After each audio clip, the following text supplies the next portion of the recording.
हेही एक कारण आणि जे आपल्याकडे जास्त आहे ते दुसऱ्याला द्यायचं, त्यालाही आनंदी करायचं आणि तुम्हाला दिल्यावर आम्हालाही आनंद वाटतो ना, म्हणजे दोघांनाही आनंद झाला. तर आनंद घ्यायचा आणि आनंद द्यायचा, याच्यासाठी आम्ही आज इथं आलो. आता हे तुमच्याचकडं कसं आलो तर भाऊ आणि प्रियाताई त्यांनी आम्हाला बरेच वेळा सांगितलं होतं की अशी अशी वस्ती आहे, पण बघितलेली नव्हती. इतकी शहराच्या जवळ असून दरवर्षी साड्या वाटतोय, पण हे कुठं माहित नव्हतं आम्हाला की ही लोकं इथं आहेत. पण यांनी सांगितल्यामुळे आम्ही आज इथं आलोय. तर जे आपल्याला येईल ते आपलं चांगलं आणि उत्तम आहे असं समजायचं आणि ती वस्तू वापरायची. ठीक आहे, कळलं?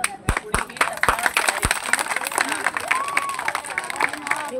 शांत बसलेल्या बाळांनो, कोणी शांत बसलेल का नाही त्यांनाच खाऊ मिळणार आहे बघा.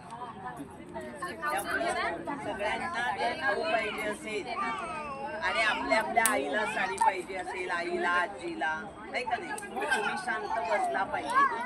तुम्ही दंगा केला तर गोंधळ होईल आणि मग याची साडी त्याला, त्याची साडी त्याला, असं होईल. आता हे दादा नाव वाचते, त्यांनी पुढे यायचं.